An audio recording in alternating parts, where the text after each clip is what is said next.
A warning for the listener. This episode contains elements of sexual assault and child exploitation. Some aspects of the content you are about to hear are both based on fact and also allegation. If you are triggered by any of this subject matter, please proceed with caution. We care deeply for our listeners and want you to know our intention is to bring awareness and healthy conversation. If you or someone you know is experiencing abuse, please contact your National Assault Hotline. For our American listeners, you may contact the Rape, Abuse, and Incest National Network at 1-800-656-HOPE. Once again, that is 1-800-656-4673. That is a 24-hour toll-free hotline, or you can visit their website at www.rainn.org. That is RAINN.org. For our UK listeners, you may contact the 24-hour freephone National Domestic Abuse Helpline run by Refuge at 0808 2000 247, or you can contact the Rape Crisis National Free Phone Helpline on 0808 802 9999. That hotline is active between the hours of 12 p.m. and 2:30 p.m. and 7 to 9:30 p.m. every day of the year. For our Australian listeners, you may contact 1-800-732-732 or visit the website www.1800respect.org.au/contact-US. We hope you enjoyed this latest episode.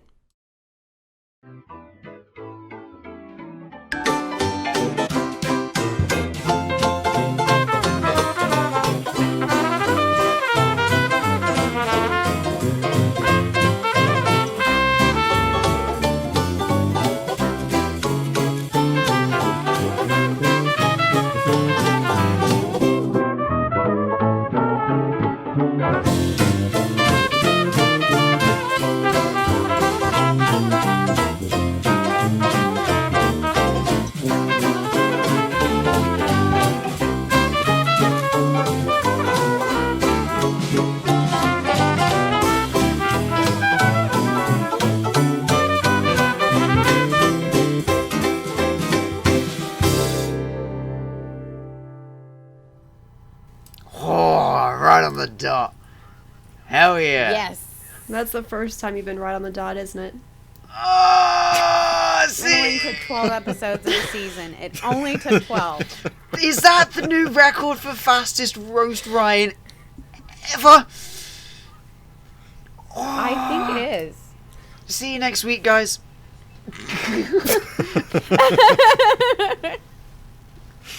Hello, everyone, and welcome back to Jarred. Hi.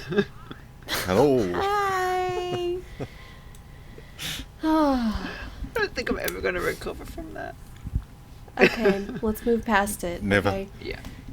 Well, here we It's a are. big day for us. Yeah. It is.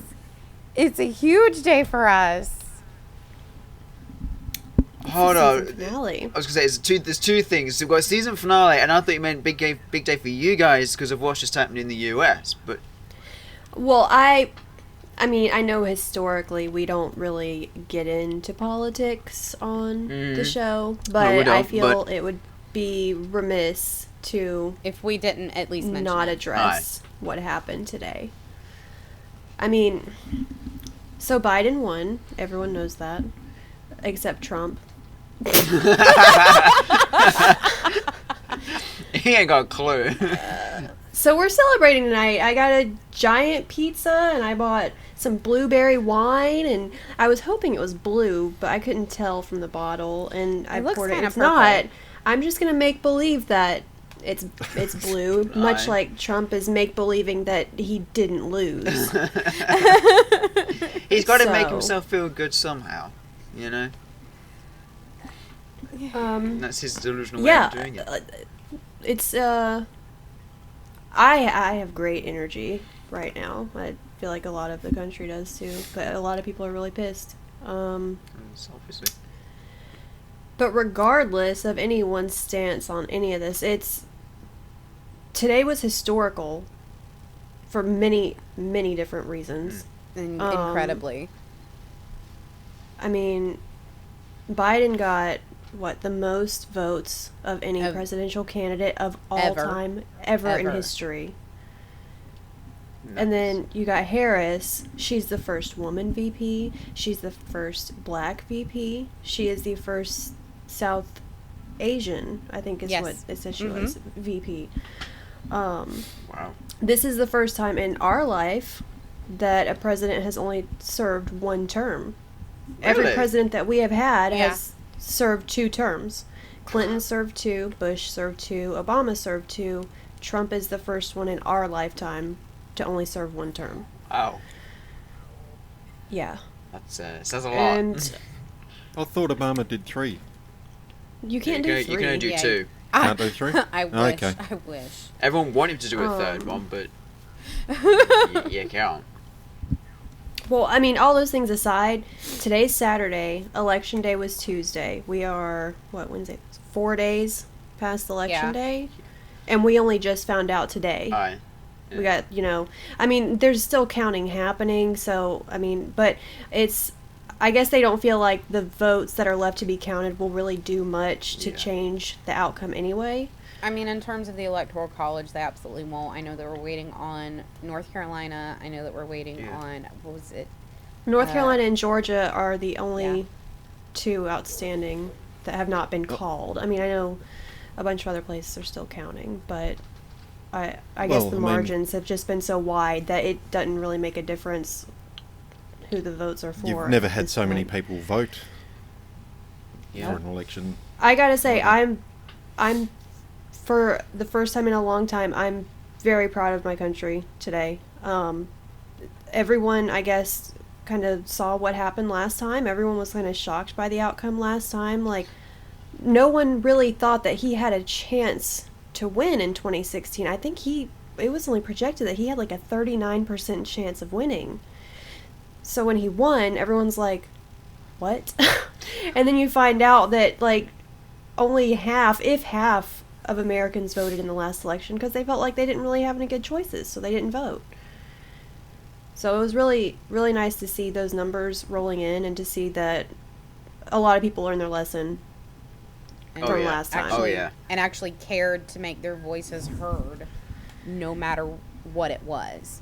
I mean, you can't, in my opinion, I don't think that you really have a leg to stand on if you didn't do your best to try and make your voice heard. So I feel like today is the first day in 4 days that I've actually taken a breath. I mean, I know that the whole country has been feeling that way too, because usually on election day, I mean, this is unprecedented. We're in the middle of a global pandemic. I mean, the process was always going to be slower than it normally is.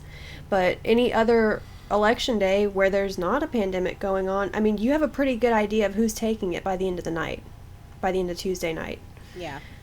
This time it was like it was kind of scary at first, because Tuesday, once the polls closed, they started counting the ballots. It was looking really, really good for Trump. I mean, almost the entire country was red on any kind of graphic map that any news station had.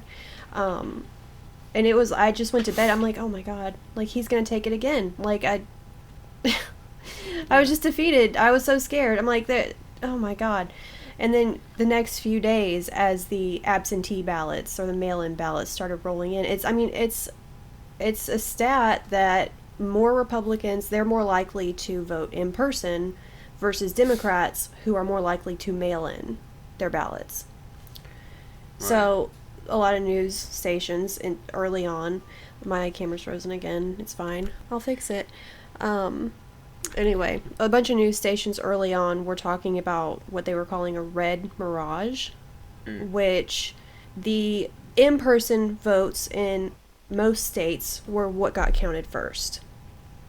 So it was going to look like Trump was winning early on because majority of his voters voted in person. Their votes got counted first. But over the course of the following days, as the mail-in ballots started getting counted, things drastically changed. I mean, Biden took leads in states I didn't even think he had a chance at getting. I mean, Georgia flipped. Georgia did a f***ing flip. Like, it was crazy. And now we have to get tattoos of peaches on our asses. Yes, absolutely. Absolutely. I remember seeing that in the chat, and I really hope you two do, just for the hysterical side of it. That would be hilarious. Like, genuinely, please do. You just want to see our asses. That's it. Well, that's part of it. Yeah, it's definitely a Shame, bonus. shame. I know your name. You know, we already established we need a jarred bonk bat. You know, it's just. But yes, we are very happy over here today. Very, very excited. So yeah, Trump And is also, tweeting. Oh god, yeah, here's a. Wow. I'm trying to this last week. I'm just trying to understand the logic behind, these past several months. He's telling his voters, you need to vote in person. Like he's blocking the postal service from doing their job, and he's telling his people that mail-in voting is more susceptible to fraud, and all this. So he's telling all of his voters to vote in person. His voters vote in person, so he gets fast results.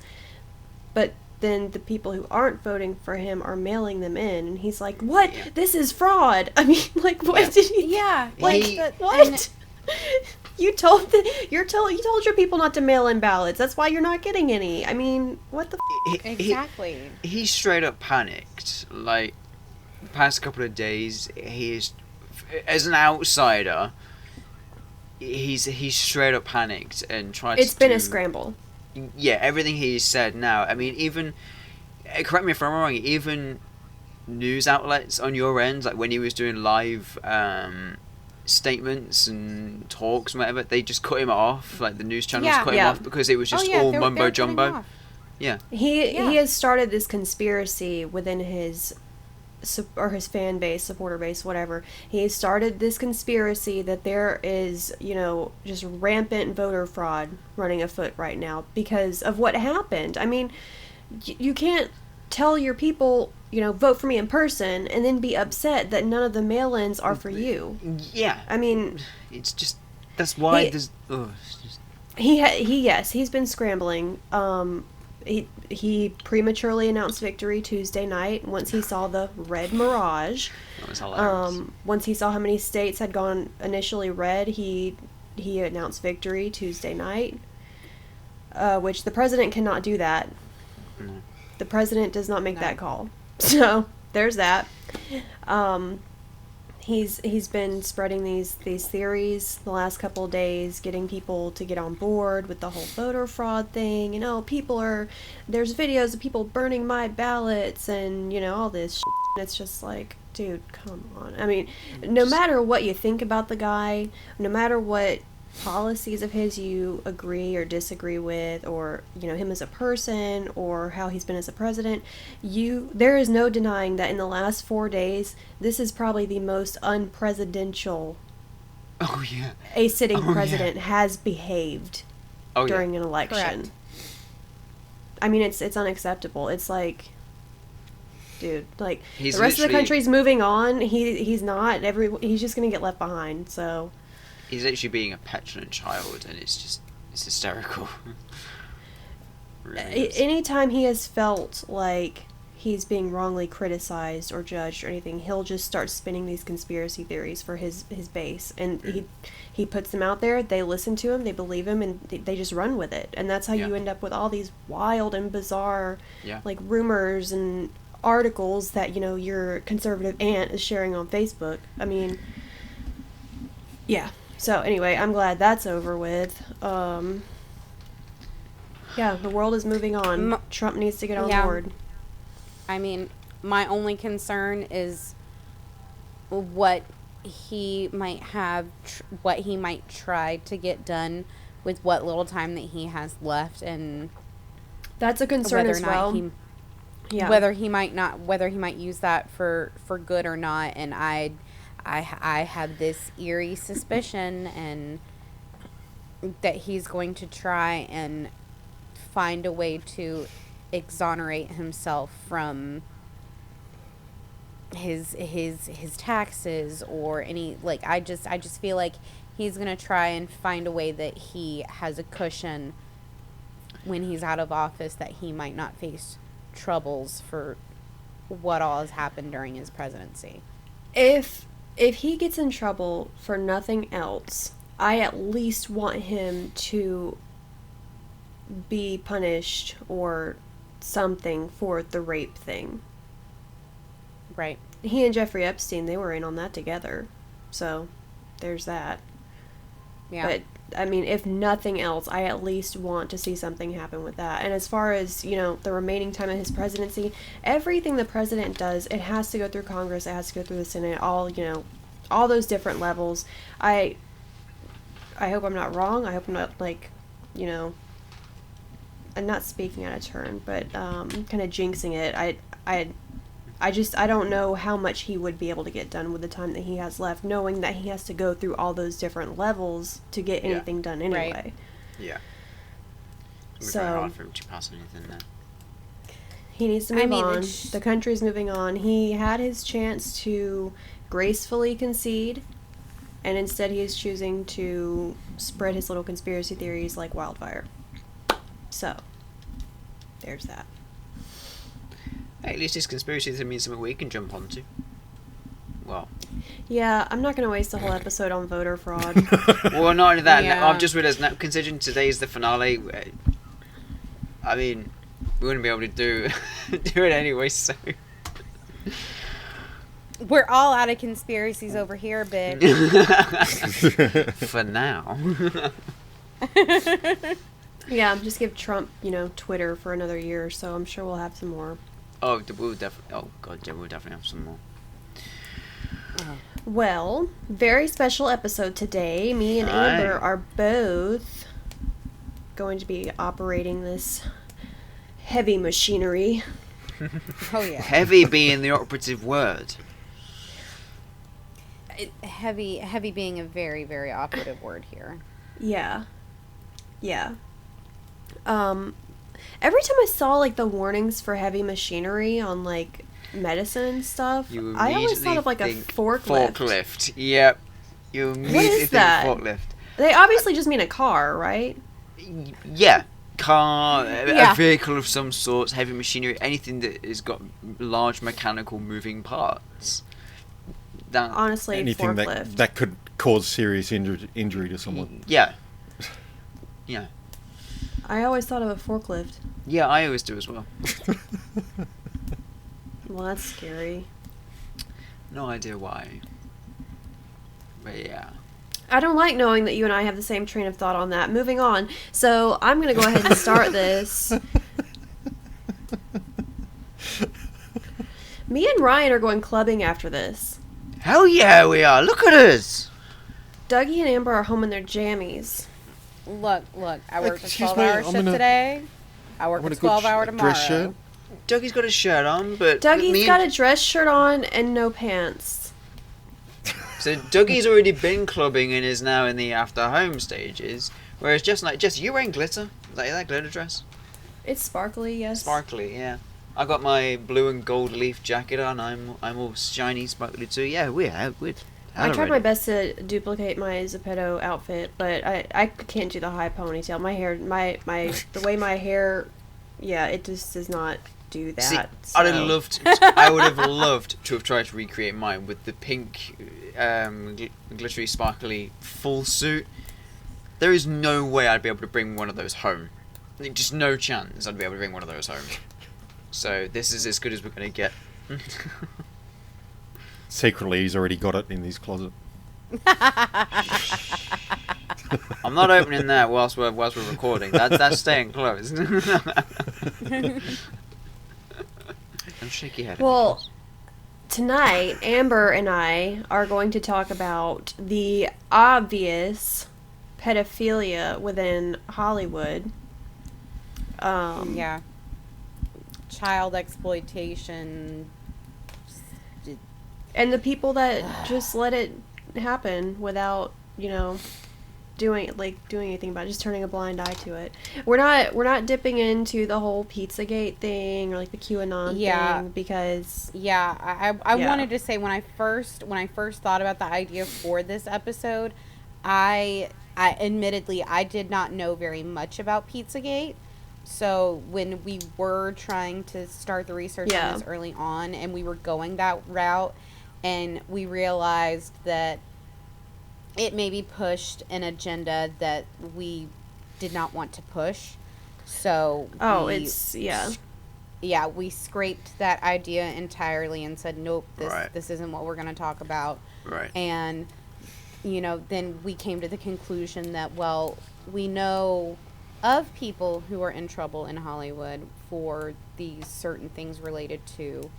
And I think the way that we want to approach this tonight is give you the facts. This is what we know about these people. This is how long we know it went on, and let the audience draw their conclusions from there. Right. Yeah, we're going on stuff that has actually happened, not the theories behind. Which maybe sounds kind of backwards because this is about conspiracy theories, but at the same time, the Pizzagate thing is such an obvious agenda to demonize the left side in America. I can't do it. And I will say, Jess has 3 subjects and I have 3 subjects. One of mine, and I will make it known when I say it. This person has more allegations. He hasn't been legally in trouble, but I will touch on that and where it kind of looks funny, but unfortunately there's nothing concrete in terms of the legal world, so. Right. But I will make that known.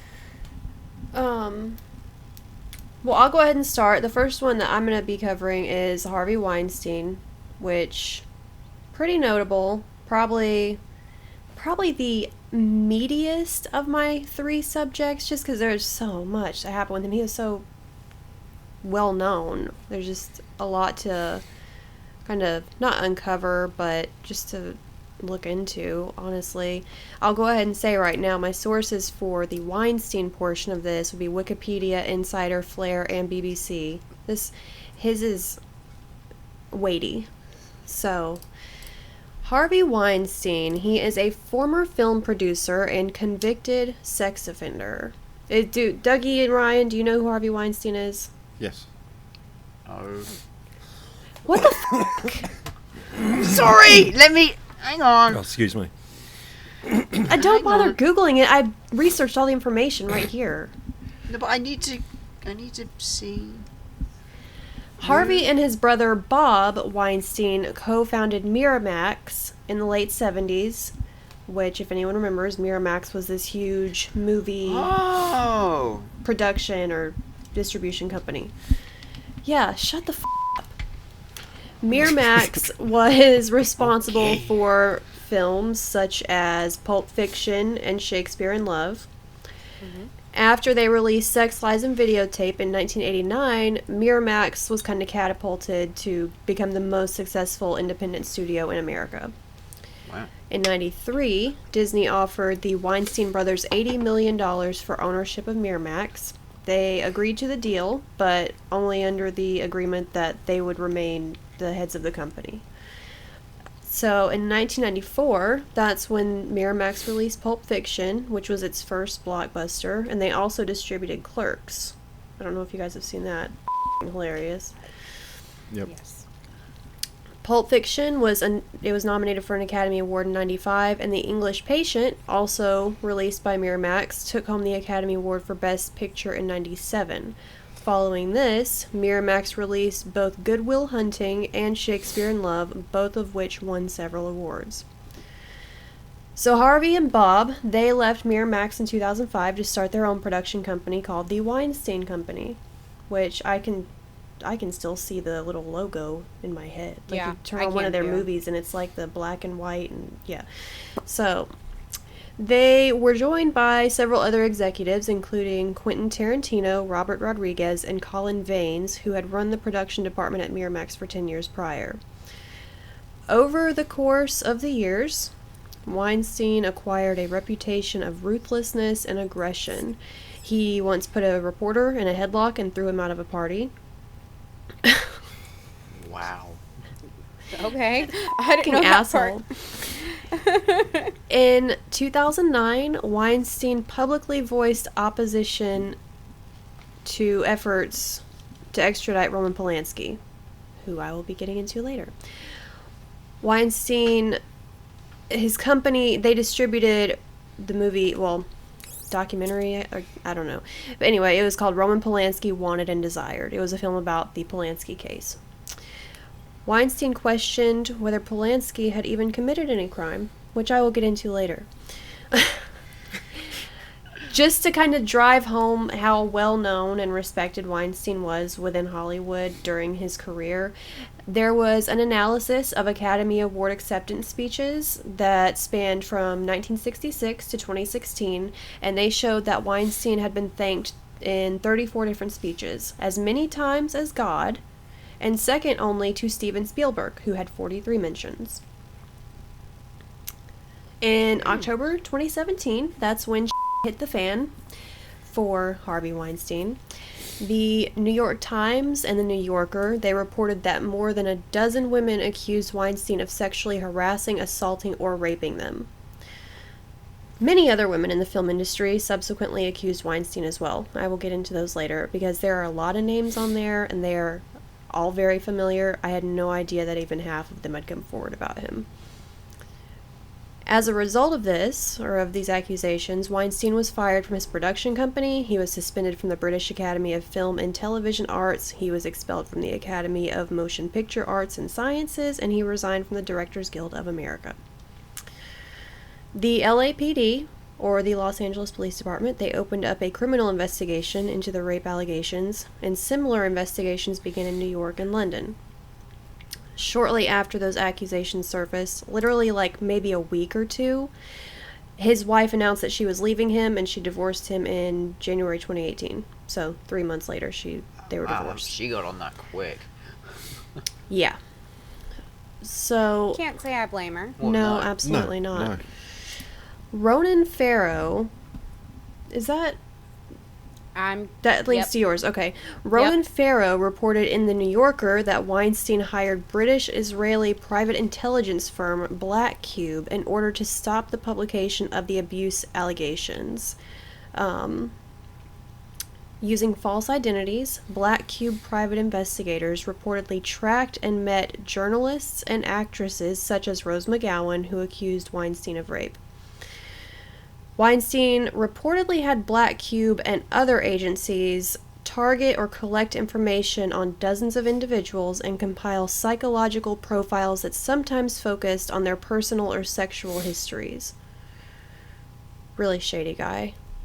Reading this out loud, it's different, like, reading it when you're, like, alone, and reading it out loud. I'm like, oh my god. This is shady.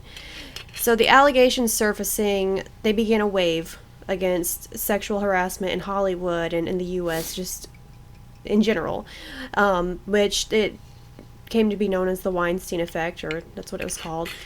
That could be credited as being a catalyst, my camera, for the Me Too movement, if anyone remembers that from a couple years ago.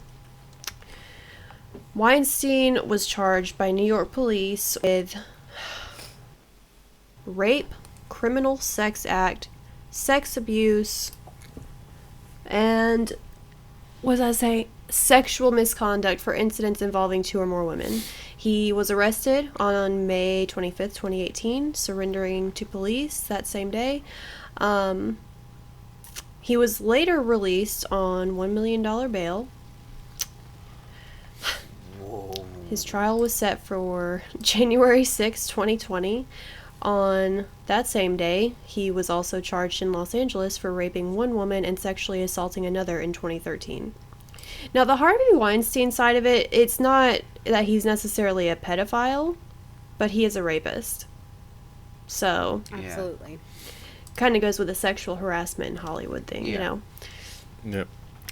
His jury deliberated for 5 days before reaching a verdict. On February 24th, 2020, he was convicted on 2 of 5 criminal charges, 1 count of criminal sexual assault. I've got my ring light in the way, it's hard for me to see, in the 1st degree, and 1 count of rape in the 3rd degree.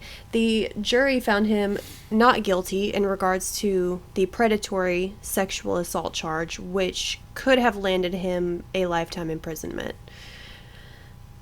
On March 11th, 2020, Weinstein was sentenced to 23 years in prison, and he is currently serving out his term at a correctional facility in New York. He does still have outstanding charges in LA. He stated that his attorneys, they do have intentions of appealing the verdict. And because of his crimes, Queen Elizabeth stripped him from the CBE in September. Ryan, do you know what the CBE is? Oh, I've heard it. What's it stand for? It really, the acronym doesn't really align with what it says it is, so I don't know. It's the Order of the British Empire. It's the Order of Chivalry, which they, I guess, reward contributions to the arts and sciences. Yes. I heard about it, but the last time I heard about it was about 8 years ago when I was doing my media course. It was a long time ago. Well, yeah, the Queen was like, nah, Get out. you're not in this anymore. Yeah, you gone. You out, fam. So that's the main information about Weinstein, but I do want to get into his accusers, because you guys surely know most of these names. I'll be very surprised if there's any that you don't really recognize. His most vocal accuser has been Rose McGowan. She was more prominent like at the mid to late 90s, early 2000s. She is an actress. What's she been in, Amber? She was in Jawbreaker. She was in Scream. What else? I mean, I know she was kind of like that Jawbreaker, but damn. Didn't she play... No, not play. Did she date Marilyn Manson for a while? Yes, she did. Okay, that's what I thought. I remember that dress she wore to that awards show with him, and it was like see-through. Yes. Completely everything. Oh, God. She was, So, yeah. Yeah, she, absolute babe. But she has been his most vocal accuser in all of this, and she's been a very steadfast kind of force with the Me Too movement since it began. She initially accused Weinstein of orally raping her in a hotel at the Sundance Film Festival in 1997 when she was 23 years old. She reached a $100,000 settlement with him, which, if you ask me, that ain't enough. $100,000? No way. Not knowing the money he's made of. Right. But she reached that settlement with him. He also offered her $1 million for a further non-disclosure agreement to stay silent after it was all said and done. She obviously declined the deal because she's still out there slamming him even today, I'm pretty sure. So another actress who has accused him, Annabella Sciorra, I don't know. Anyway, she was on The Sopranos. She had a bit of a role in The Sopranos. She accused him of forcing himself into her apartment and raping her in 1992. Ashley Judd, he asked her to his hotel room under the guise of a business meeting, and when she got there, he was in a bathrobe and asked if he could give her a massage or if she could watch him shower. She refused and said that Weinstein exacted his revenge by attempting to destroy her career. Director Peter Jackson, who was he Lord of the Rings? Is that Peter? Yeah. Is that the same Peter? Okay. He came forward to say that he did have her removed from a casting list as a direct result of false information provided by Weinstein at that time. Her sexual harassment lawsuit was eventually dismissed, unfortunately. Mira Sorvino, Paul Sorvino's daughter. She was also... What was her name? She was in Romeo and Michelle's high school reunion. Was she on The Sopranos briefly, too? What did she play on Romeo and Michelle? She was one of the two. Really? She was the one that wasn't Lisa Kudrow. I didn't know that. I didn't know that was the same. Okay. Yeah. I didn't know that was the same. I didn't know that was the same one. So, Weinstein sexually harassed her in a hotel room in 1995. Same as Ashley Judd, Peter Jackson said Weinstein warned him off of casting her in anything as well. Salma Hayek. She turned down repeated sexual advances from Weinstein while making the 2002 film Frida. She said his persuasion tactics did include threats, and at one point he told her, "I will kill you. Don't think that I can't." Oh. Okay, I didn't know that about Salma Hayek. I didn't either. That's... What was that? Did you guys hear My that? dog. Yeah, what was that? I got no idea. I'm just gonna Exciting. keep on trucking. Hopefully it's not the Civil War popping off.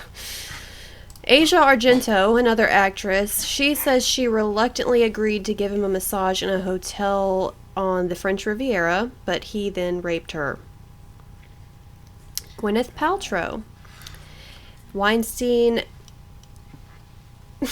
Sorry, Charles messaged me about that. Anyway, Weinstein asked her to give him a massage in his hotel suite after casting her in the lead role of 1996's Emma. Paltrow says she refused, and Weinstein then screamed at her for an indeterminate amount of time. After the incident, she told her then boyfriend, Brad Pitt, what happened. And he, I guess, confronted Weinstein and threatened to kill him if he ever did anything to her, like that to her again. Wow. What is... I don't know if those are fireworks or gunshots. Welcome to America, everyone. God. Cara Delevingne. Weinstein apparently approached her in her hotel room and attempted to kiss her. And she says she was able to kind of like slink past him and get out of the room before any of that could happen. Angelina Jolie. Weinstein propositioned her in a hotel room in 1998, and as a result, she chose to never work with him again. Good. Uma Thurman, who was also one of the main faces of Miramax's Pulp Fiction, as you guys remember. Weinstein pushed her down and tried to expose himself in his hotel room in London in the 90s. Heather Graham, the babe of my dreams, Felicity Shagwell. I love her so much. Weinstein propositioned her in the early 2000s when she met with him to discuss being cast in one of his movies. She said that he implied she would have to sleep with him to get the role and that his wife would have been okay with it. What the... Bloody hell. Ooh. Daryl Hannah, she was in Kill Bill. Was she in both Kill Bills or just the first one? I don't remember. Anyway. I don't know, but I know her most notably for Mermaid. Was it Splash? Flesh. Splash. Yeah, Splash. yeah. Oh, Splash.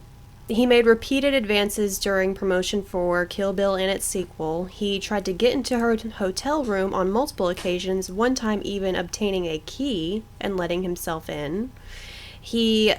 Oh God, I hate reading stuff like this. He asked to grope her breasts and then asked her to expose herself to him. I don't know if this means that there was a physical altercation after, but the way this is worded, I'm not sure. It says that she suffered physical repercussions as her flights were canceled and she was left stranded after turning him down on one occasion. Rosanna Arquette, who, Amber, you will know as Sherry Jaffe. Rosanna. And she was also the inspiration behind that song that I was just attempting to sing. Yes. But yes. There goes my camera again. In the early 90s, she was in Weinstein's hotel room where he was then in a... I really don't know if that's fireworks or gunshots. This is getting on my f***ing nerves.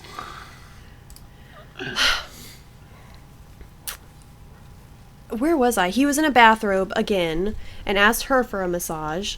When she refused, she says he grabbed her hand and pulled it down towards his crotch. she believes that her rejecting him caused damage to her career as well. And last but not least, well, not last, I mean, there are many others, but, I mean, I picked the biggest names, the ones that you guys would be more likely to know. Yeah. There's tons of others. Last but not least, Lauren Holly, probably, for me, most notably, Mary Swanson from Dumb and Dumber. That fine redhead. Yeah. Weinstein approached her naked and asked for a massage. She shoved him and ran away, apparently. These dudes and their massages, I don't know what that is about. Okay? I don't know. So, Epstein last I don't week, get it. this guy this week. Like, oh my god. well, according to Ronan Farrow, a number of celebrities knew about Weinstein's behavior before it became a public issue. Those celebrities included Ben Affleck, who, I mean, Weinstein kind of catapulted him to fame with Good Will Hunting. Ben Affleck, Colin Firth, Lena Dunham, big surprise, Susan Sarandon, Brett Ratner, Quentin Tarantino, and a number of other executives. And some of these people have come out and spoken about, like, oh, you know, I kind of had an idea, but I wasn't sure, that kind of thing. Yeah. But as far as the finer details, I don't know. Those are just people that they know something, I guess. Which brings us to how Weinstein links to Epstein, because that was kind of our intent in building this episode, was to somehow find ways that these people link together, and surely enough, most of them, if not all of them, do. Weinstein was friends with Epstein for decades. Epstein actually used to use their friendship as a way to impress his young girls. They fell out eventually, the story is funny. I mean, it's not funny, but it's kind of funny at the same time because it's like a pot kettle kind of situation. Apparently, Weinstein was at Epstein's apartment in France receiving a massage from one of Epstein's girls, and he attempted to aggressively convert the massage into something sexual. The girl, she rejected his advances, and he began verbally assaulting her. At that time, that girl that was giving him the massage was one of Epstein's favorite girls. So he saw the abuse of her as being disrespectful toward him.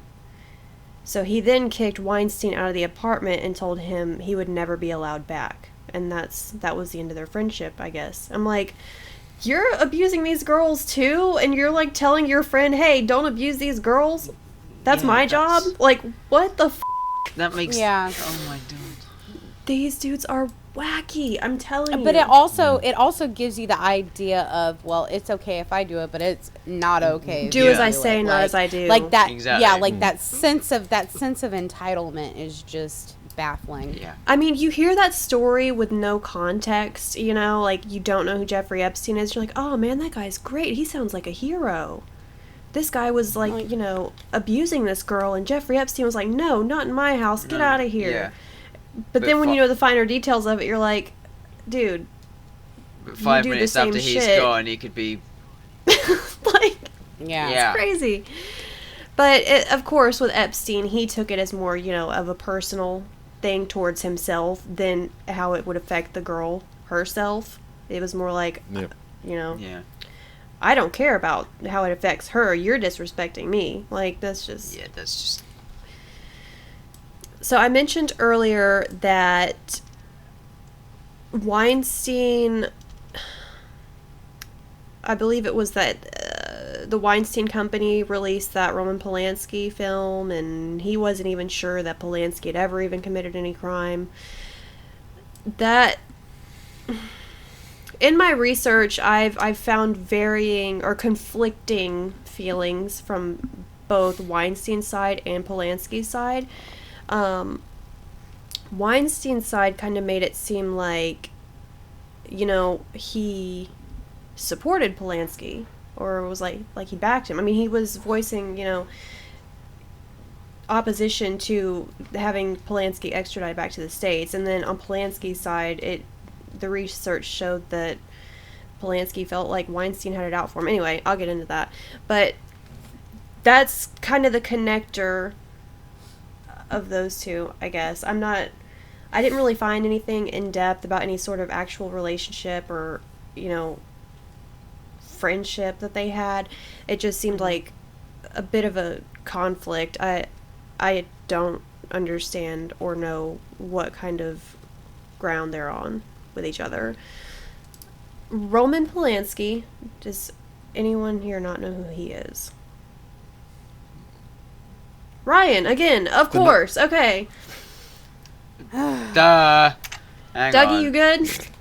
I recognize the name. I know the name. I can't remember Don't, exactly Ryan, stop what it was, but Googling this shit. I'm here to educate, and you're cheating. Stop counting my people. I need to put a face to the name. What was his name? No, I'm not telling you. Roman Polanski. Thank No! you, I Amber. said it. You're welcome. You're Roman welcome, honey. Polanski is a French director, producer, writer, and actor. His first feature-length film debuted in 1962, so this guy has been around forever. I think he's close to 90 years old at this point. I have no idea who he is. Well, put your phone down and let me talk. God. Polanski met Sharon Tate on the set of The Fearless Vampire Killers in 1967, and they got married in London in January 1968. In 1968 as well, he moved to the United States, where he then directed Rosemary's Baby. Pretty big film. In August of 1969, while he was working in London, I'm getting it. Ryan, you might recognize this one. While Polanski was away at work overseas, Sharon Tate, who was 8 months pregnant with their first child at the time, and several others were brutally murdered by the followers of Charles Manson. That's the main reason that I know who he is, because it's like anytime you watch anything about Manson or like the Manson family, it's always, Sharon Tate's husband, Roman Polanski, filmmaker, like whatever. But then I found out about all this up that he did after she died. So very tragic. I mean, that was terrible. There were 2 years between the murders and when he finally actually returned to filmmaking. I guess he just took that big hiatus. In 1977, he was charged with drugging and raping a 13-year-old girl.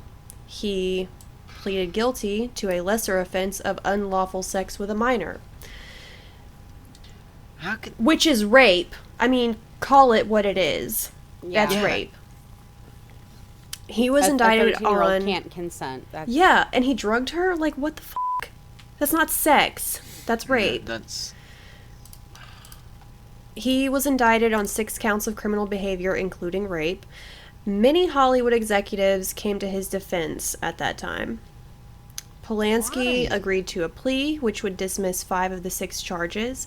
He was ordered to undergo 90 days of psychiatric evaluation at California Institution for Men, but he was released after only 42 days. So 2 days? Yeah, 42. Oh, like 42, 6 sorry. weeks. But still, that's not even half of what he was sentenced to. In 1978, after learning that the judge planned to reject his plea deal and impose a prison term instead of probation, like they previously discussed, Polanski fled the country and went to Paris, and he's a French citizen, so that protected him from extradition, and his charges are actually still pending here in the United States. The Polanski thing is absolutely infuriating. I knew kind of about it going into this, but God. A number of other women later accused him of raping them when they were teenagers as well. In 2004, he sued Vanity Fair for libel. The the magazine asserted in a 2002 article that Polanski promised he would, quote, make another Sharon Tate out of you, end quote, in an attempt to seduce a Scandinavian model while en route to Tate's funeral. He received supporting testimony from Mia Farrow and was awarded $50,000 in damages after Vanity Fair offered no evidence that the incident had actually occurred. I did not know that aspect. Yep. To this day, in 2020, November 7th, 2020, he remains the subject of an Interpol red notice issued for his arrest and rarely leaves France. In 2009, he was arrested in Switzerland at the request of U.S. authorities. He was defended by many prominent figures, celebrities, European artists, and politicians called for him to be released. He was jailed in Zurich for 2 months, and after that he was put on house arrest, and I guess he was under house arrest at his home in Gstaad. Sounds so pretentious. And Ryan, can you spell that? Come back to me in about half an hour and I'll give it a go. In 2010, British actress Charlotte Lewis stated that Polanski forced himself on her when she was auditioning for a role in Paris in 1983, and she was only 16 at the time. Are you looking in the dictionary for Gstaad? No, I'm going to attempt to write it down. Okay. In a previous interview in 1999, Lewis stated that she had a 6-month tryst with Polanski when she was 17. She said, quote, I knew that Roman had done something bad in the United States, but I wanted to be his mistress anyway, end quote. She appeared in his film, Pirates, in 1986, and later attended the Cannes Film Festival with Polanski. During one interview in 86, that same year, she said, quote, I'd love to have had a romantic relationship with him and a physical one. You can't help falling in love with him, but he didn't want me that way, end quote. Kind of weird commentary from someone that he supposedly raped. And this was just 3 years after she claimed that the rape happened. I don't know about this one. I mean, obviously, like, the first one and, you know, the others that I've seen, I think they're credible. This one is just kind of weird. My camera froze. I don't know.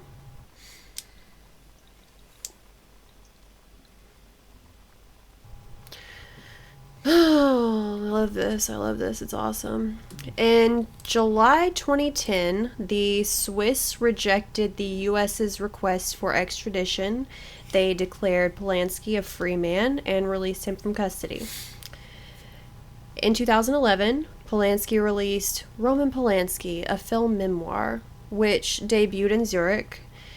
In the film, he offers an apology to his original victim, saying, quote, she is a double victim, my victim and a victim of the press, end quote. That feels creepy to read out loud. Yeah. That's very... During the film's premiere, Polanski collected a Lifetime Achievement Award that he was supposed to have received 2 years earlier after he'd been arrested.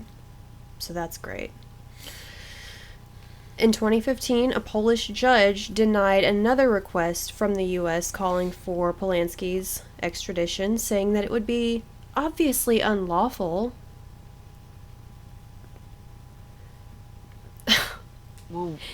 Hell. In October 2017, a woman interviewed by Swiss police asserted that Polanski raped her in Gstaad in 1972 when she was 15. That same month, another woman accused Polanski of having assaulted her in 1975 when she was 10. Yeah. No. In May 2018, only 2 years ago, keep in mind, this guy has been a U.S. fugitive, essentially, for 50 years. But only 2 years ago, that's when he was removed from the Academy of Motion Pictures, Arts and Sciences based on his rape case. This is where it gets kind of fuzzy between him and Weinstein. He has blamed Harvey Weinstein for the renewed interest in his case, and he's also claimed that Weinstein once branded him as a child rapist to prevent him from winning an Oscar in 2003. What the camera? In November 2019, a French actress came forward and said Polanski violently raped her at a ski chalet in Gstaad in 1975. This guy. Even with all the allegations and charges against him, he has continued to make films for nearly 50 years, and he's been given more than 24 awards. That's, Academy Awards, Golden Globes, BAFTAs, Berlin Film Festival, all of this. Just crazy. Every type of award you can think of for major movie makers. He's been remarried since 1989, and the couple have 2 children together. An interesting facet of this I didn't find until, toward nearly the end of my research. Angelica Houston was actually a key figure in the 1977 case, the original case against Polanski, which Angelica Houston, Morticia Adams, there you go, she was a key figure because the original incident occurred in her then boyfriend's house, who was Jack Nicholson. Stop. She said, quote, his behavior was part of a whole Playboy movement at the time. Approaching underage girls was the standard for most of the guys like Roman who had grown up with the European sensibility. And she also added that Polanski has paid his price. I'd like to know how. Was it the 42 days in psychiatric evaluation, or was it the 50 years that he just spent on the lam? Yeah,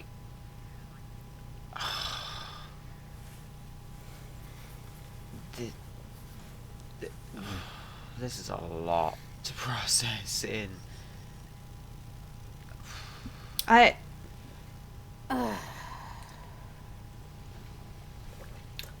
The Roman Polanski thing, maybe even more so than the Weinstein thing, because at least Weinstein has been brought to justice. Yeah, that's what's got me on this, is the Yeah. fact that so far from what you've just said there is Polanski has appeared to have done more and worse. They're both as bad as each other, do not get me wrong on that. But the fact that Polanski has not received any form of repercussions or brought to justice whatsoever, and has been able to continue living his life and making films as well. What? Yep. God. Very the fact successful that filmmaker. women are still coming forward about it, Yeah. but nothing's happening. It's Nothing. the is going on. It's crazy. It's absolutely insane. And I look at the dates on these. Obviously, the newer accusations, they align with the time of the original case against him. But it's also like there were none. I'm not obviously I'm not excusing his behavior. I'm not condoning it. But I do have to wonder if something with Sharon Tate being murdered f***ed him up psychologically. There were no accusations or anything like that before that first one in 1977. So it's kind of like, how, did that whole thing just completely f*** him in the head, and now he's just this bad This rapist? awful person. Yeah. I guess some people could view it as that. Personally, no. That's Well, what I'm didn't saying. you It's say not an there was- excuse, but Yeah, it's like no. There was it one seems like some Absolutely sort of not. mental something happened Cause after things that. can just snap in people. They can. Yeah. Didn't you say there was Something- one accusation for 75, though? Sharon Tate died in 1969. Yeah. Oh. Ah, yep, okay, yep. Sorry. But I'm gonna go ahead and pick up on the connection here. Yep, go right ahead. Anyone here not familiar with Woody Allen? Go ahead and raise your hand, Ryan. Go ahead. I'm You know you familiar want with to. Woody Pull out your Allen. phone. I'm familiar with Go Woody ahead, pull Allen. out your phone. No. And Google what he looks No. like, and you still won't know who he is. I know who Woody Allen is. Okay, good. That's good. Of course he knows who the one named Woody is. You got me f***ed up, so I'm still gonna have to check to make sure I'm thinking of the right. I heard that, Jess. Okay, you know what's so okay, but it's so funny that you mentioned that. I'm going to go ahead and say that my sources for my Woody Allen portion are Wikipedia, Mercury News, and the New York Times. Oh, that's not who I thought it was. Sorry. Oh my God, Ryan. Know one thing. I just want you to know one thing. It's not who I thought it was. I thought it was... Learn one thing and get back to me in the morning, okay? Okay. I don't care what it is. Just learn something. Yeah, learn how to spell Gestad. I don't even want to attempt that. So please continue. Well, it's so funny that she mentioned.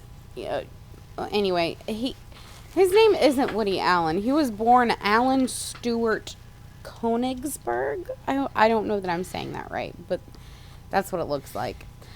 He is a longtime director, writer, actor, comedian, and has a career spanning over 6 decades in Hollywood. And of course, that includes all these Academy Award-winning movies. In 1979, he meets Mia Farrow. Anyone not familiar with Mia Farrow? We just mentioned her name. Go ahead, not too long Ryan. ago. Have you ever seen Rosemary's Baby? No. Anyway. He meets Mia Farrow in 1979, and at the time she had already had 7 children. 3 were from her first marriage. Another 3, the other 4 were adopted. 3 of them were 3 adopted little girls. One of them being a daughter named Sun Yi, and her name will come up later. And one adopted son named Moses.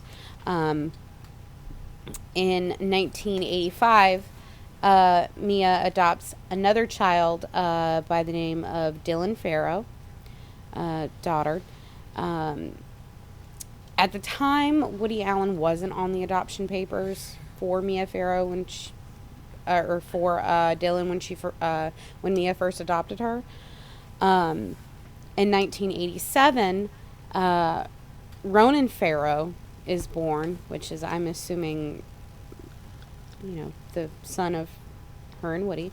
In 1991, Woody Allen decides to go ahead and adopt Moses, her one other adopted child, and Dylan, her adopted child, after she met Woody.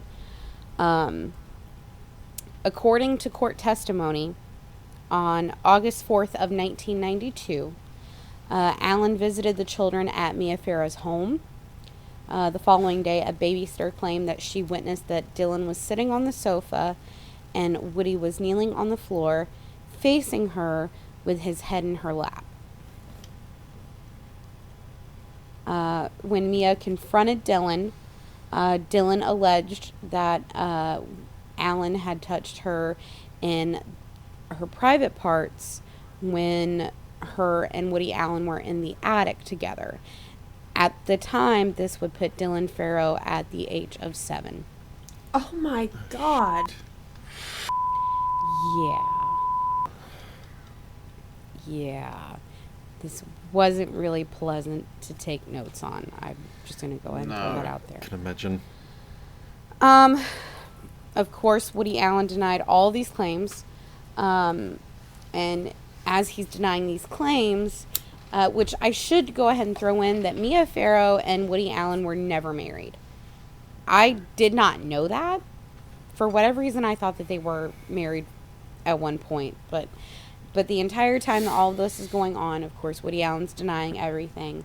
And he's also at the same time trying to fight for custody of Dylan and Ronan and Moses.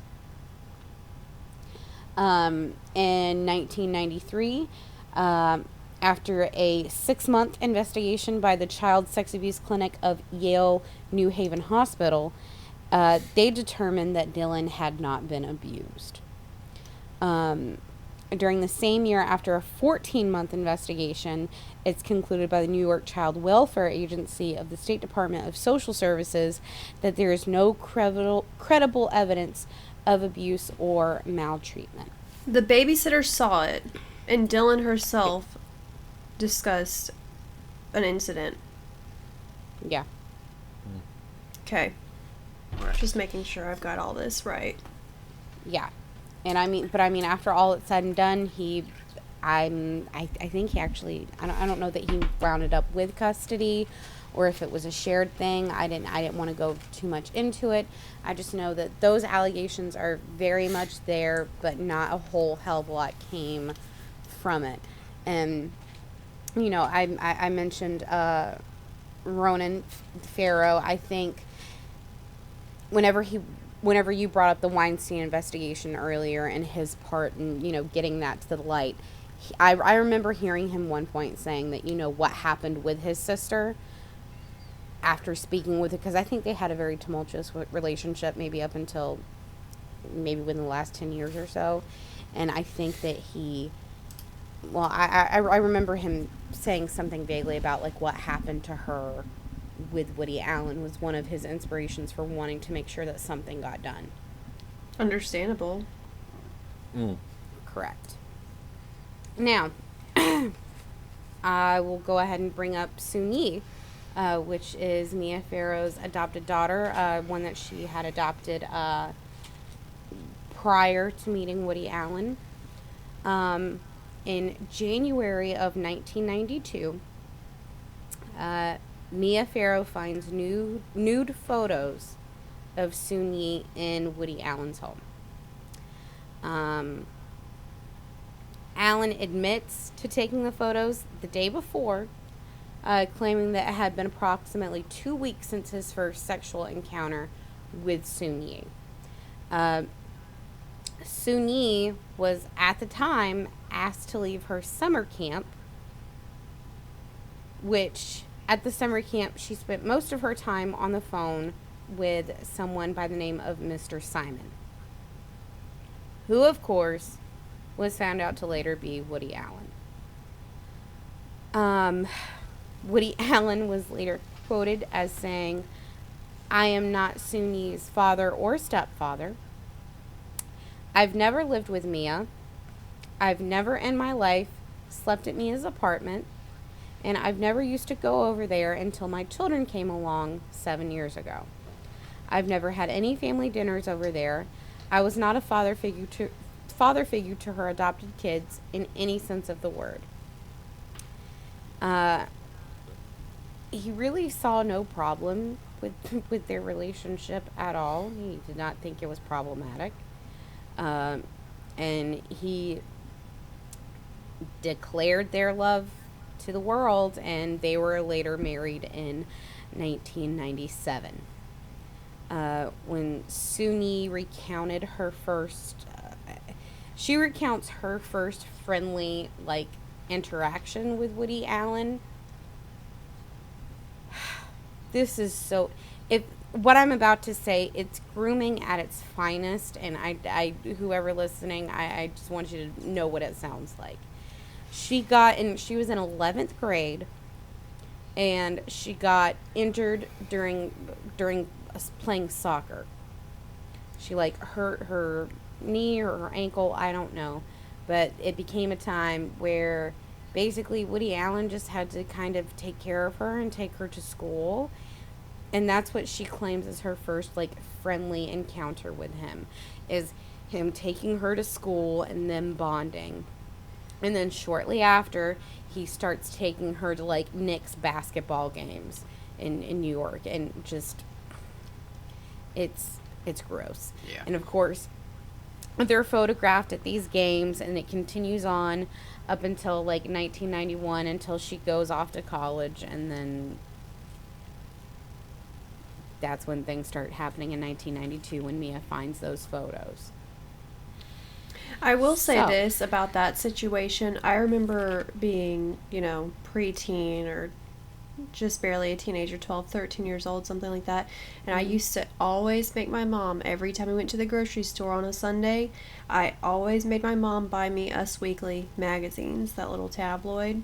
And I remember that back then, their relationship, it was kind of touted in, tabloids and stuff like that. Oh, it's like, oh, look at these bizarre Hollywood relationships. Look at these unlikely matchups. And just, it was not painted to be like, to look like what it actually is. In the media and in tabloids, it was kind of spun as, oh, look at this unlikely pair.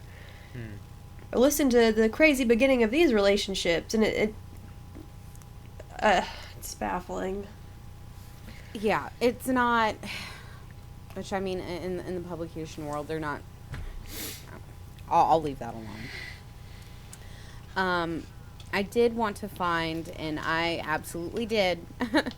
I did find a connection between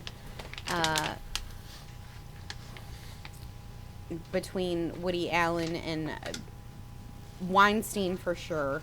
A little bit Jeffrey Epstein. In a 2018 interview by James B. Stewart, Jeffrey Epstein had claimed to still be privileged with entertaining guests like Woody Allen. And there is a photograph, you can Google it, of what looks to be Woody Allen and Soon-Yi leaving Epstein's apartment in New York together. I don't know what the relationship was deeper than that. I do know that they were comfortable with each other to, sit and at least have dinner together. And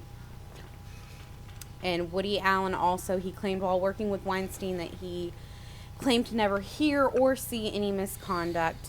Who's he to And, judge? Oh, Thank you. Thank you. Thank you. But he did call Weinstein a sad, sick man. Who's he to judge?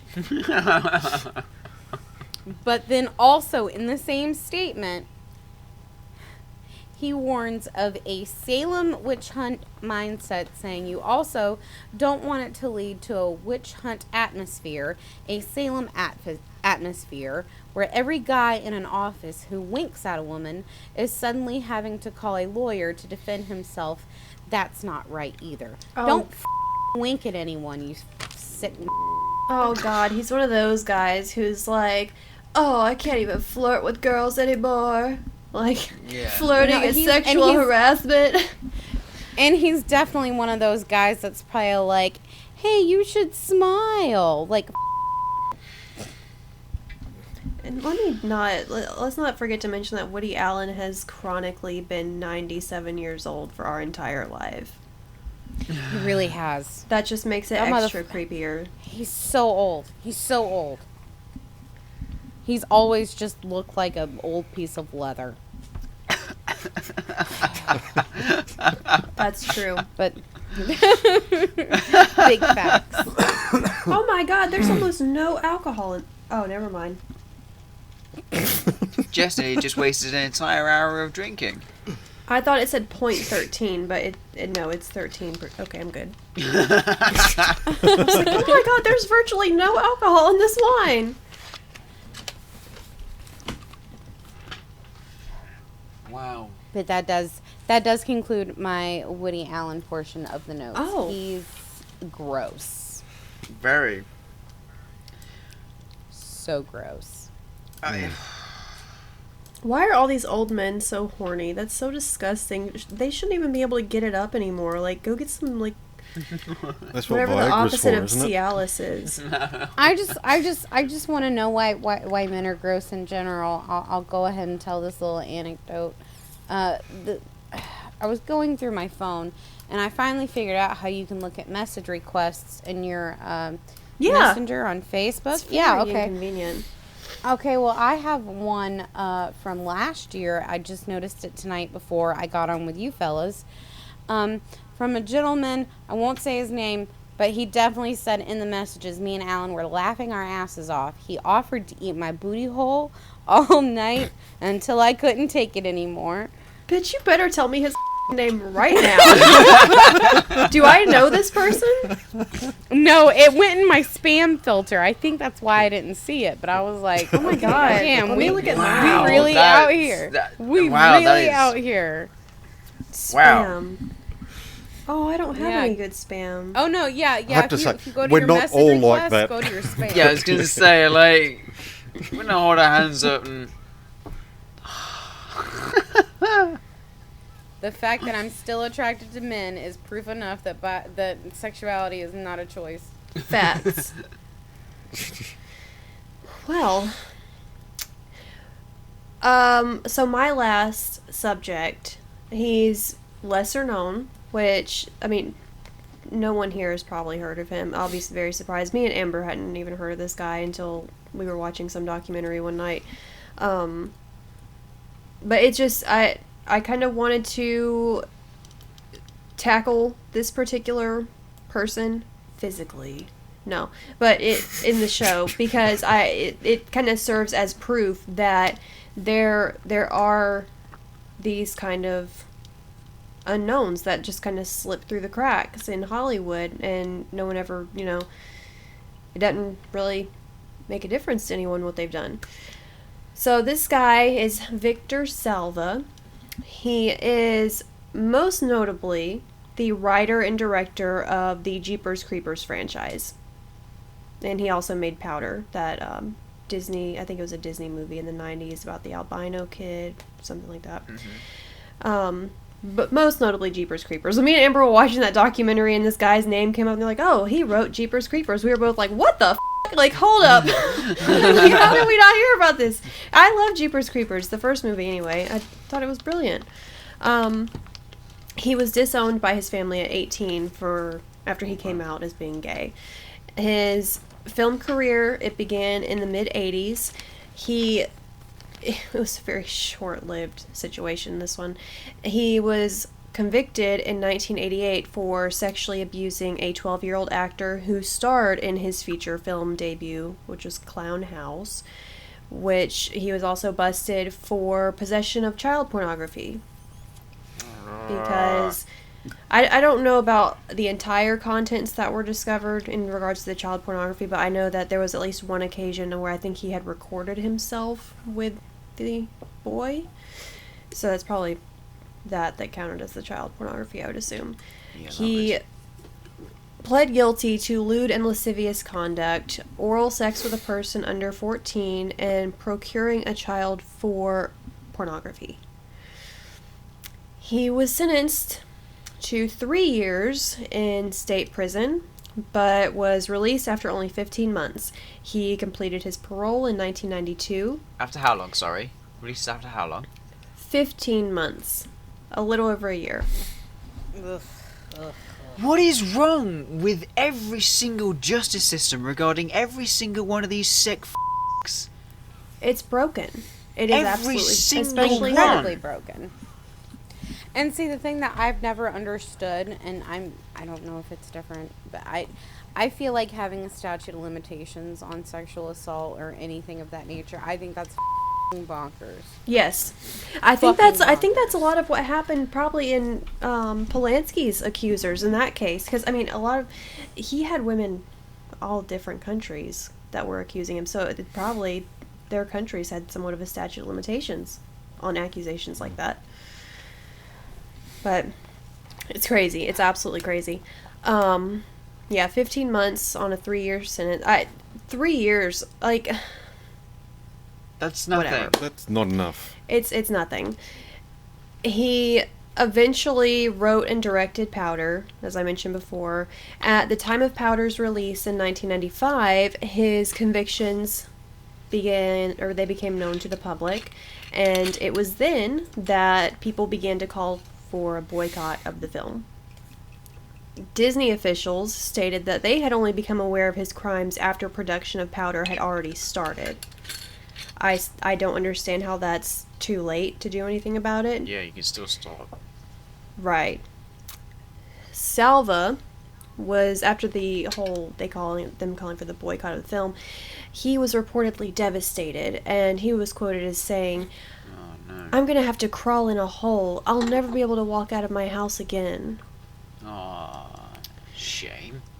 The Salva thing goes in kind of a wonky direction later on, just bear with me. After Powder, Salva continued writing and directing films. He made an additional 7 films between 2001 and 2017, including the Jeepers Creepers trilogy. He wrote and directed 1999's Rites of Passage. The producer on that movie, J. Todd Harris, said, quote, "Victor Salva deserves another shot. He has a lot of fans around town. His past was never a consideration with moving forward with this film." End quote. In an interview, Salva said, quote, "It's not like I don't know the terrible ramifications of my actions. I've been very upfront with the family. I've been very upfront with everybody about what happened. I've done my time. I've paid my restitution. I've done everything possible. I don't feel like serving half of your sentence is doing your time." Not even half. I don't know. Yeah, you not didn't even half. You didn't even scratch the surface. Yeah. That's not anywhere near close to paying a debt to society in any way. No, not for that. No, absolutely even not. to your even paying a debt to your victim, just No. off.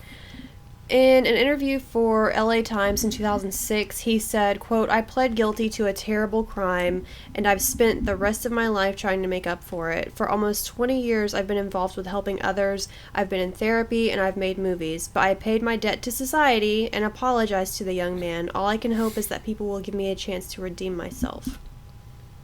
In what world does he think that's gonna happen? Not hardly. So this is where it gets a little wonky. I didn't find these little tidbits of information until just about the tail end of my research. Okay. Francis Ford Coppola. Everyone here familiar with him? You know my answer. Humongous filmmaker, most notably for the Godfather series. Okay. Oh, okay. I believe, what is his daughter's name? Sofia Coppola. She's a huge filmmaker now as well. But yeah, he had a hand in everything in the 70s. He's just a very prominent figure. He helped fund Victor Salva's first movie, Clown House, the one where the actor was, raped by Salva. Right. Even after the conviction, Coppola remained loyal to Salva. After he was released from prison, Coppola gave him $5,000, which he then lived on for a year after getting out of prison.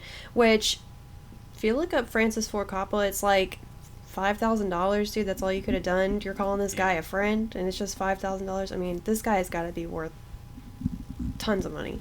Anyway, I digress. So, when MGM expressed concern about Salva's involvement with Jeepers Creepers, Coppola vouched for him. He said, quote, "I helped Victor get the job. I was criticized for it, but my attitude is that he has a talent, and the talent in itself is good. We don't have to embrace the person in believing that their art is a contribution to society." So, basically, what Coppola is saying is keep the art and the artist separate from one another. That's essentially what he's getting at, which I don't feel like this applies when someone is a rapist or a pedophile. Yeah. Coppola was on set for most of the filming of Clown House because it was made in part at his home in Napa Valley, California. He recalled, quote, "Only in retrospect did things really add up.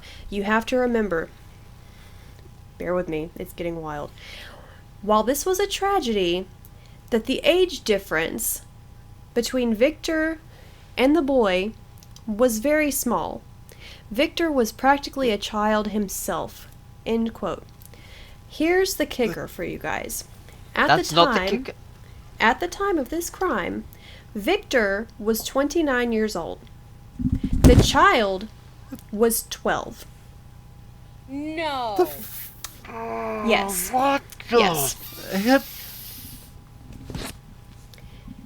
Yeah, No. Francis Ford Coppola, he's forgiving of the situation because Victor was immature and the age difference wasn't that big of a deal. It's a kind of huge deal. Right. You can be logistically, you can be 29 and have a 12-year-old of your own. Mm-hmm. I mean, at that point, he is more than twice the kid's age. This isn't even a teenager we're talking about. This is a child, a 12-year-old. Last thoughts on this. It does not surprise Coppola that people will never forgive Salva. Quote, they're entitled to feel that way, but he has a real gift as a filmmaker. The punishment has been completed, and he should be a citizen again. F off, and f off. That just goes to show you, I mean, like we've so far thrown out these big names, these more prominent figures in Hollywood, Weinstein, Polanski, Woody Allen, but there are others like them who fly so far under the radar with this shit that you have no idea that it's going on unless you stumble across it, like me and Amber. I had no idea about this guy. No idea. Oh. Can I pick up with my next one? Because Go for I it. didn't know I'm about done. this guy either. Okay. Speaking of people you have not heard of, does the name Brian Peck mean anything to anyone besides Jess? I was gonna say, I know. No, not a clue. Any relation Nothing? to Sean? None that I'm aware of. And I also Okay. checked. I don't think he's any relation to Josh Peck either. Apparently, Peck is just a. I was common wondering last about name that. out there. Yeah. I don't know. Okay. No. I haven't. Well, No idea. Brian Peck, I'm going to go ahead and say he's probably more notably known for his work as a dialogue coach, but I'll get there. Right. He was born in 1960. He's just a few months older than my dad. But he's done acting, directing, producing, other like crew, like behind the scenes stuff. Mm-hmm. But again, probably more notably known for his dialect coaching. He worked on Growing Pains, on the set of Growing Pains from 1988 to 1991. We all know Leonardo DiCaprio Ryan was doesn't. briefly on. Oh, wait, Brian, do you know Leonardo DiCaprio? If you ask me that again, I'm leaving. Okay.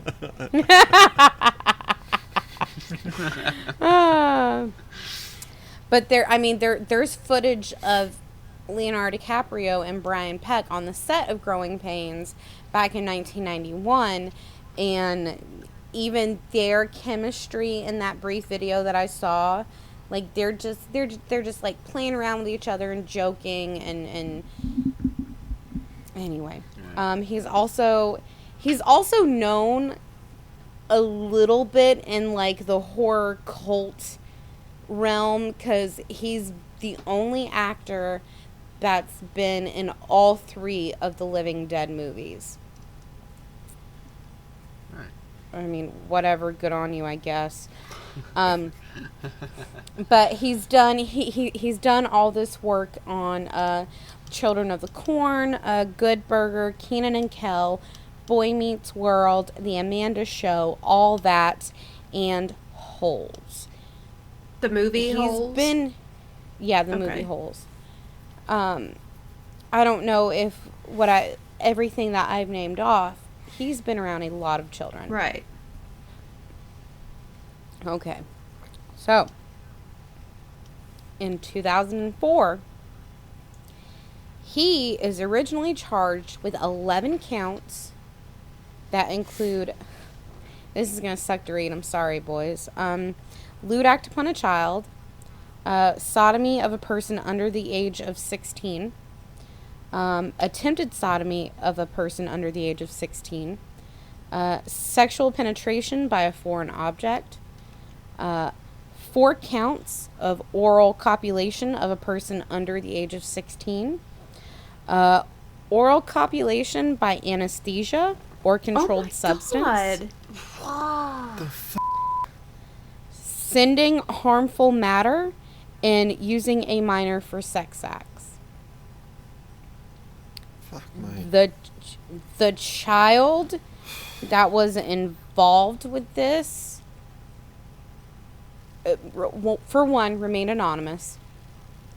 2, in all of the court documents, is referred to as John Doe.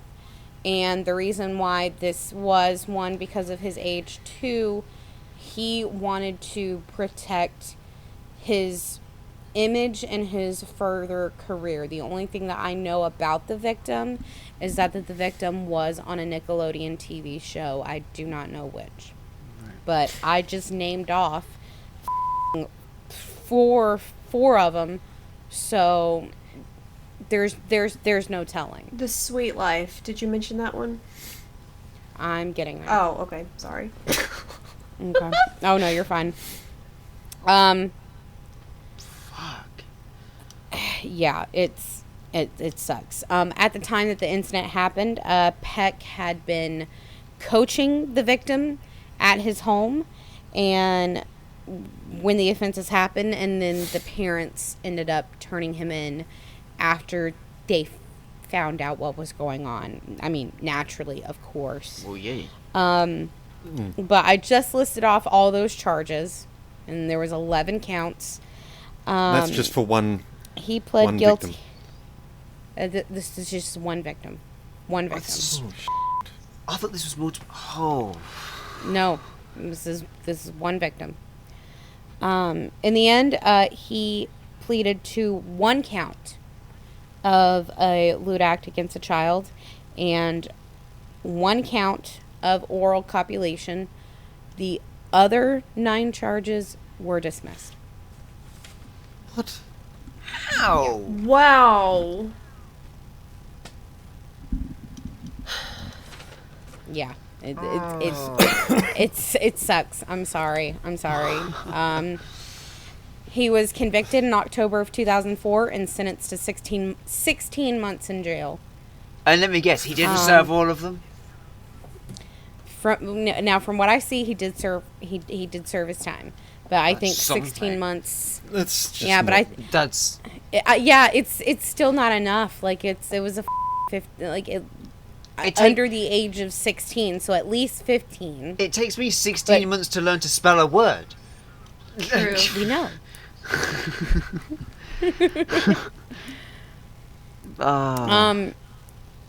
But after completing his sentence, he immediately returned back to work in Hollywood. Of course he did. Really, the only restrictions that he had following his prison stint was that he could not talk to his victim, and that he also could not work directly with children, but he could be involved in projects that involve children. So, i.e., he could work on set as, someone behind the scenes or in production or whatever. But so long as he wasn't in direct contact with children, it was cool.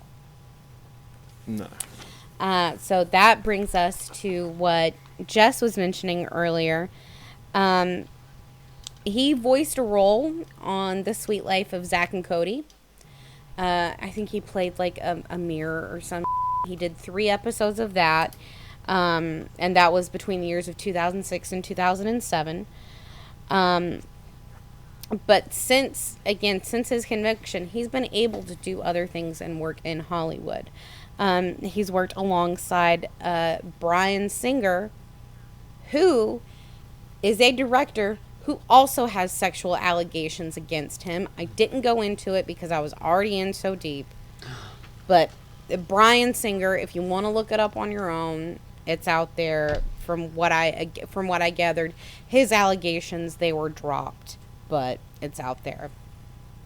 And he's also worked alongside Charlie Sheen as a dialogue coach.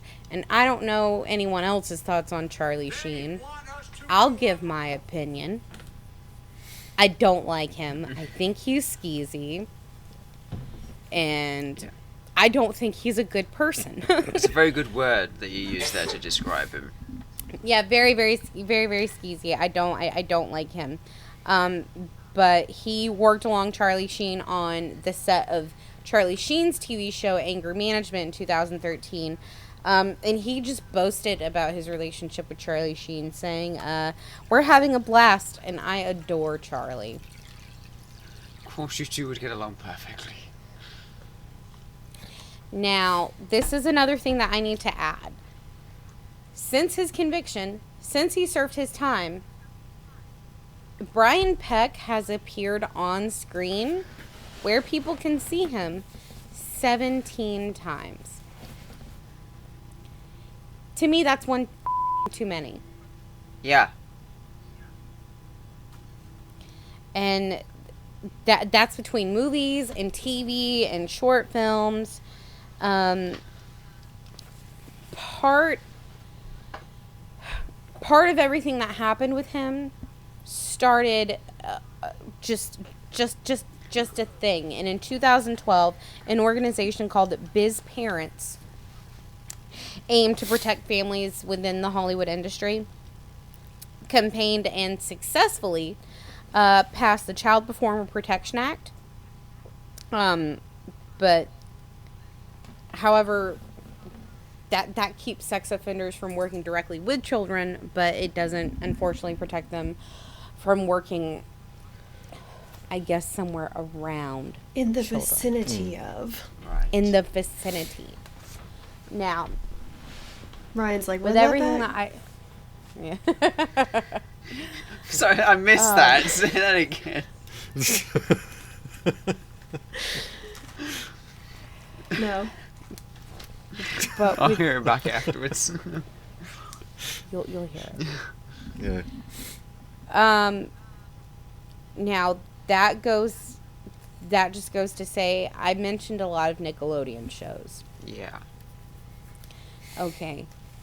Brian Peck was also very much associated with the last person that I will be speaking with and closing out with. Anyone familiar with the name Dan Schneider? I'm raising my hand for Spotify. Hang on. Don't Google it! He's going Ryan, to. put the phone down. No. I will The say Googling is disrespectful to all of our hard work and research, period. I'm just putting a face to the name. That's all I'm doing. And you can absolutely do that, because when I saw the name at first I wasn't familiar, but then I have seen his face. Okay, and I recognize him. I recognize him from TV shows that I watched as a kid, like Good Burger, like all that. I'm trying to remember who he was on. Was he the manager on Good Burger? Is that what he was? Yup. Yeah, that's what I thought. Yup. So, and I'll go ahead and say I've got so many sources for this one. This guy's problematic as my sources for this were Wikipedia, the Huffington Post, Deadline, Tahoma News, and I think that's it. So this guy. Okay. Born in 1966. He's just a few months older than my mother. And that's another thing, too. Like, when I was going through these, I'm like, these people are my parents' age. And, like, do better. What is wrong with you? Yeah. Anyway. But he's an American television producer, screenwriter, and actor. which I will say most of his acting gigs were like between the 80s and the 90s, and then he started focusing on just working behind the scenes, working in producing, things like that. Gotcha. In 1993, he's hired to work on a new sketch comedy show with Nickelodeon called All That. After the pilot episode, Schneider worked as the show's producer, and he did that for a good while. He did that for about 4 seasons, and then he shifted his focus to The Amanda Show, which featured Amanda Bynes. But The Amanda Show didn't really do all that well. After a few seasons, it was just canceled. I love The Amanda Show. I know, I loved it too, but I remember even thinking to myself, man, there's not enough of this, and it's because they canceled it. Me and you were the only ones watching, apparently. You might get into it, but is there anything to connect Dan Schneider with the eventual downfall of Amanda Bynes? Are you going to do any of that? I have some. Okay, I just thought I'd ask. Yeah. Like I said, problematic as so, but he worked on The Amanda Show from like 19-something to like 2002. He also worked on Kenan and Kel for 1996 to 1997, but then after that, he still kept on a role as like a consultant for the show. In 2002 to 2005, he came in with a revamp for all of that, or all that. All of that. All of that. I sounded like such a boomer. Anyway. But then in 2004, he comes up with Drake and Josh, Zoe 101, iCarly, and then after iCarly comes Victorious, and then after Victorious comes Sam and Cat, and then after Sam and Cat comes Henry Danger, and it's just, this man, Nickelodeon. I mean, he was Nickelodeon. Alright. Every successful show that came out of Nickelodeon was more than likely in his hands or thought up by him. He was around children. Like, that was his job. In March 26th of 2018, Nickelodeon announced that it would be parting with Dan Schneider and Dan Schneider's company called Schneider's Bakery or something like that. Yeah. Yeah, you remember saying like introductions to shows, and it would have the Schneider's Bakery before it. Like, that was his company. I guess that they were just hired out through Nickelodeon. I don't know. But in March of 2018, they say that they will no longer be working with Dan, that they're not going to renew any of their contracts or any of their seasons with him. And then the Deadline Hollywood reports that basically the reason why that Nickelodeon decided to part with Dan Schneider, it was due to his alleged behavior. This behavior included his temper and how he acted on set, and also with his suggestive relationships with his female actresses that worked on his show. Yeah. This was also it was well documented, his temperament issues, and he also this is where some of this stuff is like alleged, and I don't know. Like, there's nothing with a court. It just looks really weird. He had a foot thing. I know that we make jokes that that maybe me and Jess want to sell feet pics or whatever, but this guy did have a foot thing, allegedly. He was known to tweet pictures of his actress's feet and say, "Can you guess whose foot this is?" And I asked Jess this, and if you do look it up on YouTube, you can find it. But you can find a lot of references to foot humor in the shows that he was making. Yes. So it's very much alleged that he was maybe using that to fill out some of his fantasies. I know one of the clips that me and Jess watched, it was a video, like it was a clip from a show. I can't remember which show it was. I want to say maybe it was iCarly or Victorious. An actress just getting ketchup poured over her feet. Oh, yeah, that was iCarly. That was iCarly? Mm-hmm. What the... I mean, it's these scenes or these situations on these shows where it's like, as a kid, you're watching it.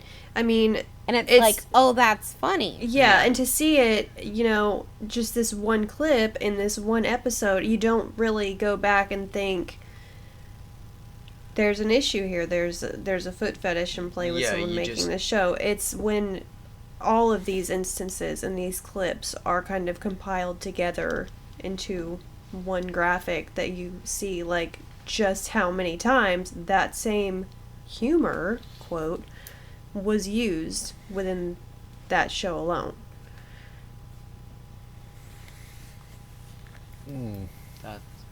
Yeah.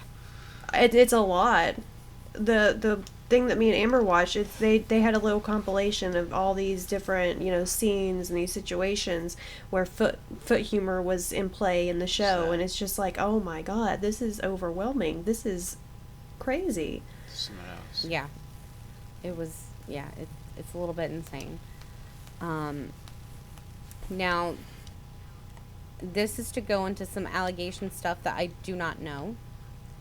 It's not confirmed. It's just some stuff that's been floating around the internet. It's out there, but I kind of see where maybe it might make sense. In regards to, and I had to, I had to get some of this on my phone. Like, I couldn't just write it down and have it here. Like, it's just so much information. It's, okay, let me see if I can find it. Okay. So there was a online blog post back in probably like the early 2000s, and I think there was one guy, and his name was Enty, Enty, and he had made some claims online about child exploitation in Hollywood, yada yada yada, and supposedly Amanda Bynes had reached out to him, and she wrote him a note and said, "Thank you for all of your ongoing support." And this was in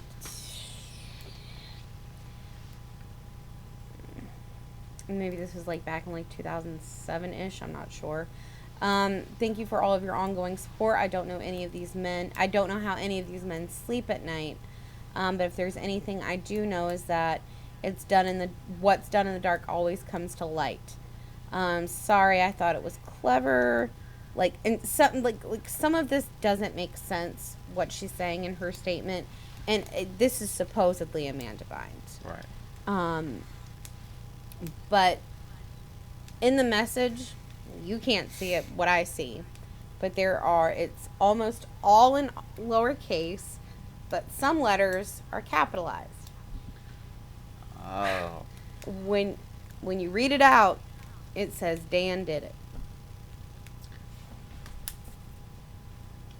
Okay. Clever. There was also a online post that was made. Do you guys remember the Jamie Lynn Spears debacle with Zoe 101? She was a teen mom. Yeah, that she was got pregnant as a teenager, and that she had to, and they had to cancel the show, yada yada. It was rumored online before her pregnancy was announced from some, again, obscure online blogger about, upcoming this TV star that was impregnated by her producer, and it's alleged that possibly Dan Schneider is the father of that child. I don't know how much of that I believe. That's just me. Not that it couldn't be true. To be fair, that don't tip know. was dropped before. It was. It absolutely was. I cannot remember the name of that website now. I know what website you're talking about, but I've been on that website before, and a lot of that stuff, I mean, some of the stuff doesn't check out, but it's kind of like Gossip Girl in a way. It's this anonymous blog. People send in tips and things that they see, like, happening with celebrities in Los Angeles or wherever they are, and they're like blind items. This person posts these tips with hints or allusions to who the person might be, and then people guess in the comments, and they eventually update it, and they're like, okay, it was this person, right? And it's always stuff well before it's come out. And so I'm it's I'm definitely not below the idea that there are internet sleuths out there that can just figure this shit. I would love to be one of them. I'm just not.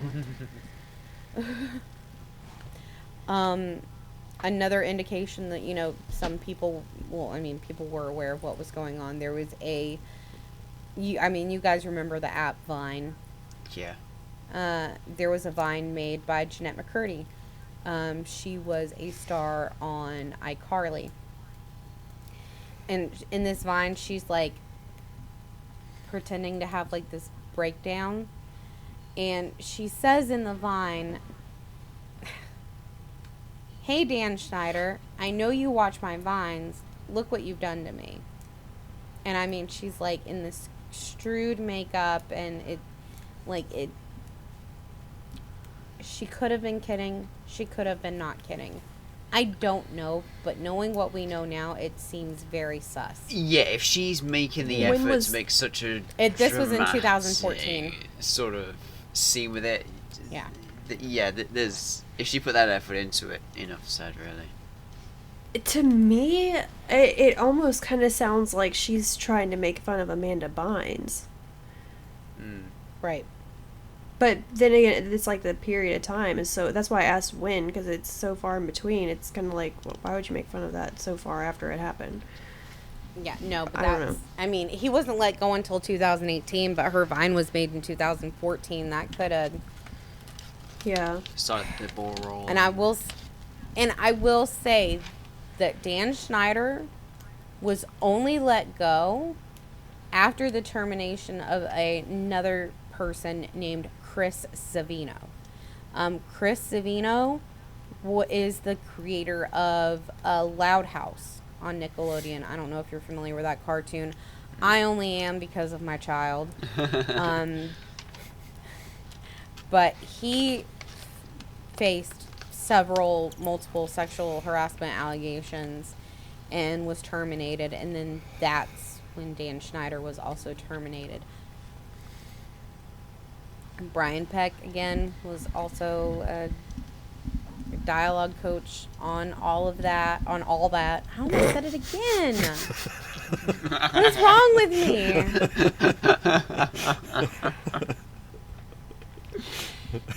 And also the only other thing that I found, and I don't know how I don't know how credible this is. There's possibly a connection between Nickelodeon itself and Jeffrey Epstein. Oh, we've come full circle. Let's go. We've come full circle. The founder of Nickelodeon, Geraldine Laybourne, was found to be on an entry on Epstein's private jet logs for the Lolita Express. Oh. There it is. I am not saying that there is a child exploitation ring or whatever. I'm not saying that there is one, but I'm not saying that there is not one. And that concludes all of my research, ladies and gentlemen. Awesome. Holy I'm not saying there's a ring, but I am saying that this goes on quite commonly, and no one does anything about it. Yeah. I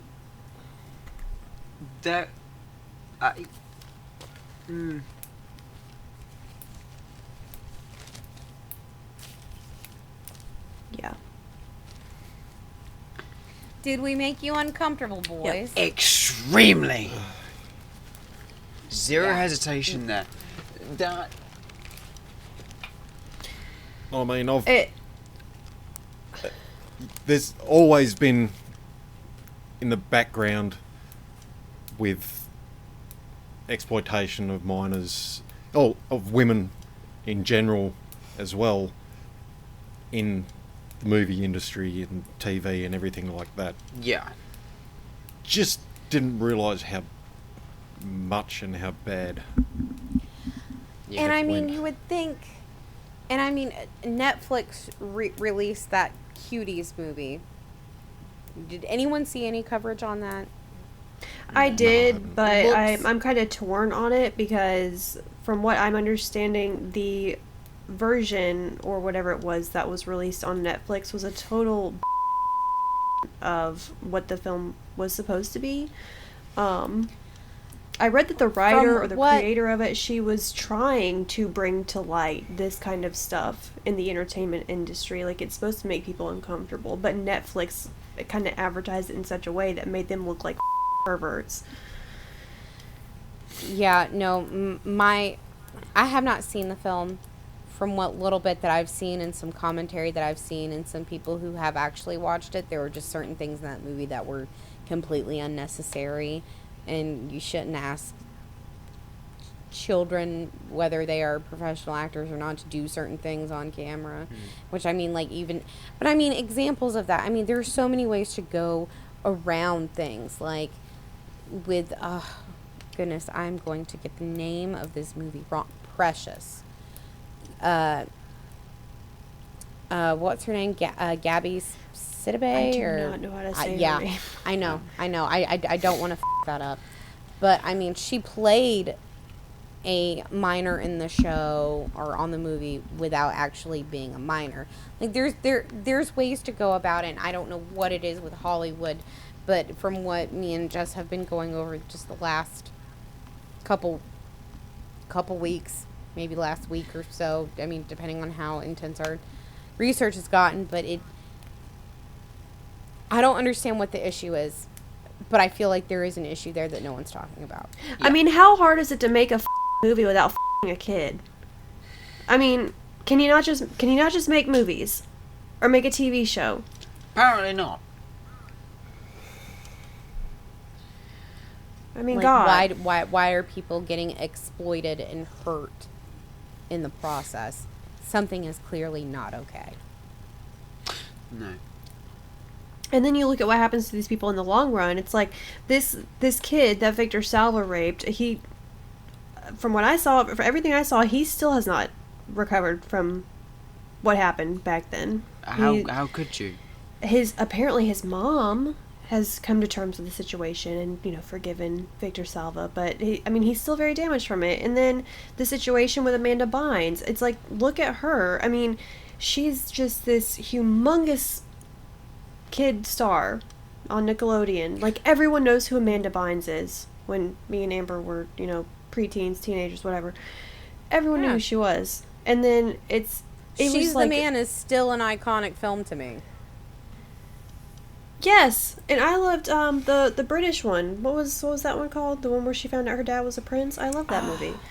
Damn it.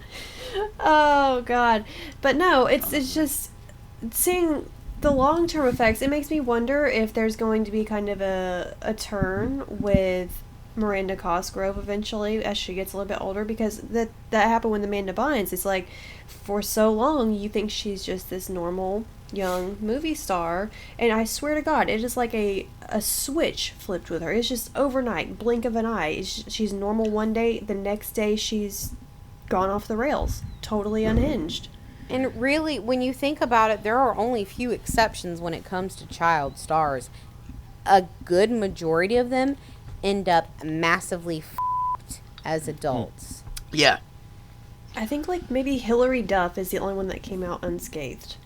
I think. We've mentioned this before, and I We remember you have. saying the same Yeah. thing at once before. Hilary Duff is the only one that has really come through.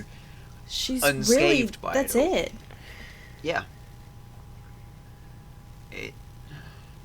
And it's not even just limited to girls. I mean, look at, for instance, Macaulay Culkin. Look at, I was a prime example.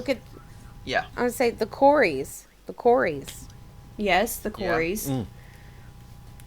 Feldman and Haim.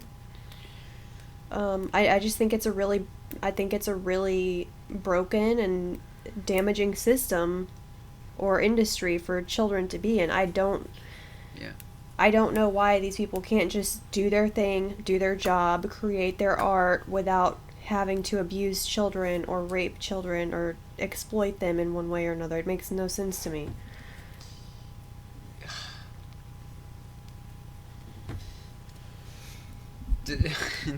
I'm struggling to even just fathom words to sum it up, really. I mean,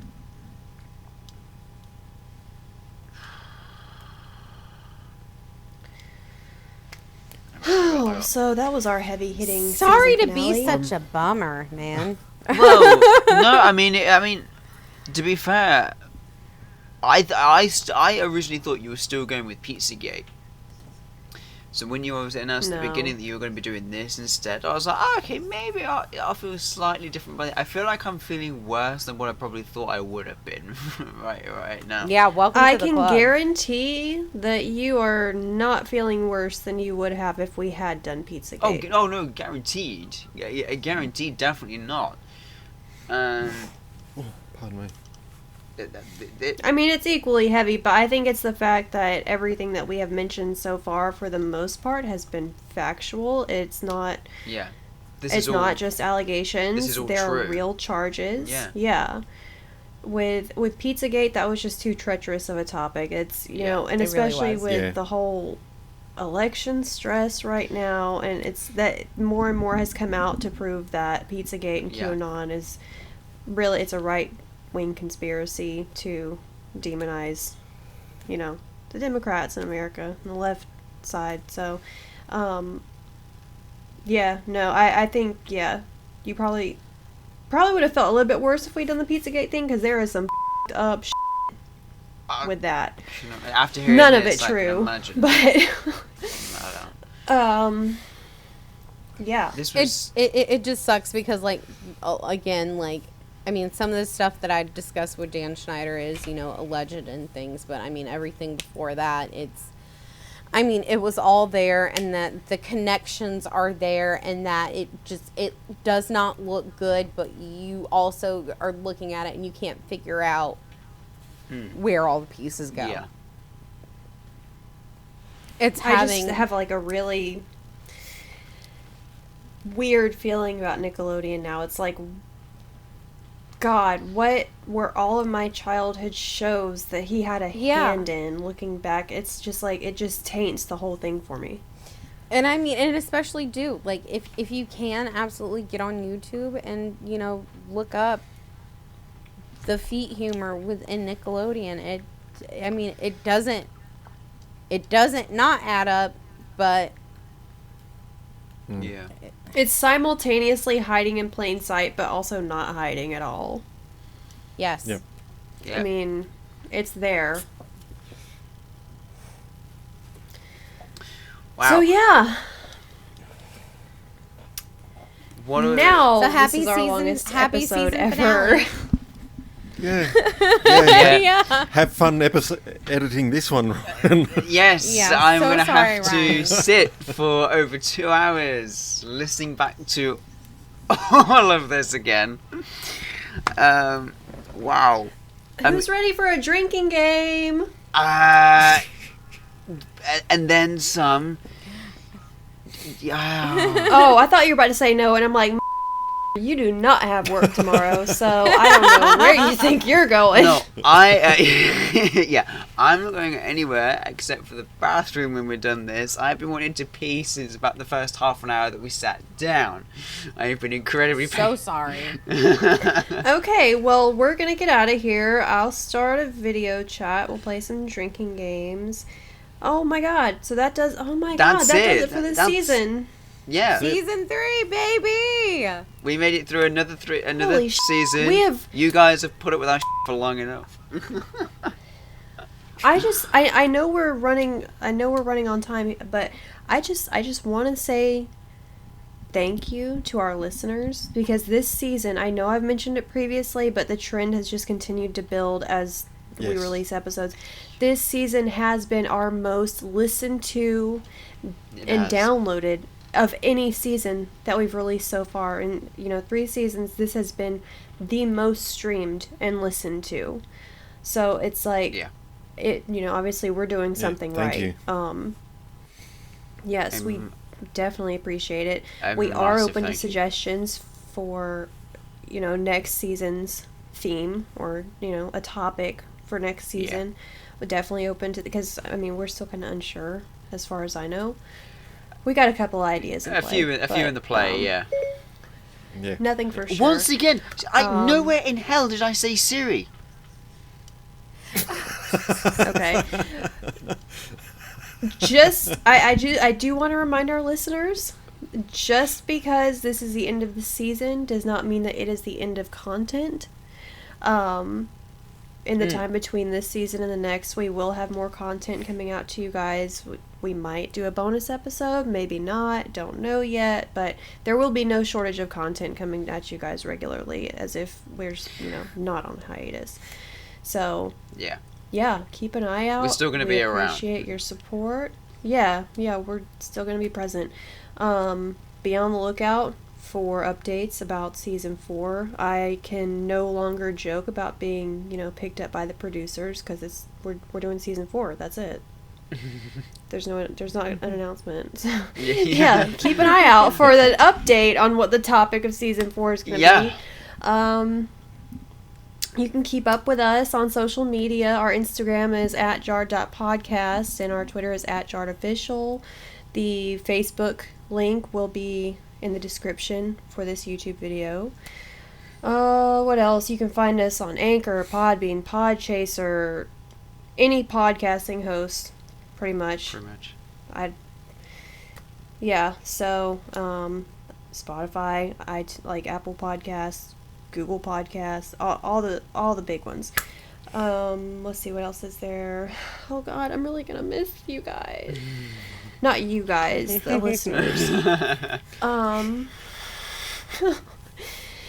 I think that's it. So we will probably see you guys next year.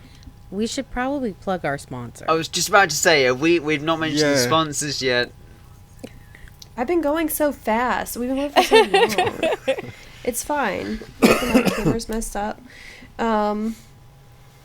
That's assuming we still even have sponsors. So we are sponsored by 5 The Gamer. So for all of your multifunctional headset needs, you can head to 5thegamer.com and enter discount code JARD20 at checkout for 10% off your order. And just a friendly reminder, any purchases you make with this discount code, that discount goes directly into Jard's bank account. So you are funding our dream. And we would appreciate it if you would fund it more. So Get a headset for we would all yourself, really treat like one to, to your friend. we would all really like to sorts. drink together eventually. Would be nice. We're also Please pay our bar tab. Yes, please.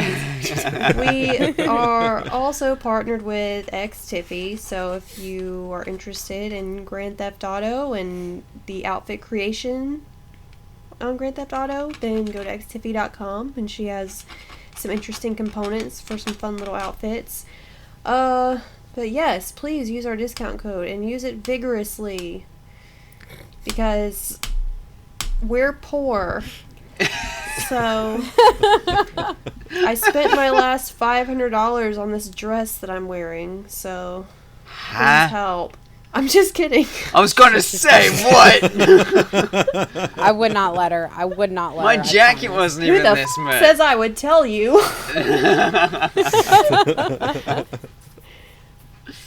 Oh God, seriously, my camera gotta work this out in the hiatus. I don't know what's happening. Well, hopefully with next season we have some slightly better control over what Yeah.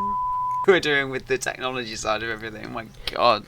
I mean, the camera thing is pretty new, and I still don't understand what's happening with mine or why it does this. So, we'll see. And if not, then you guys can just get over it. So,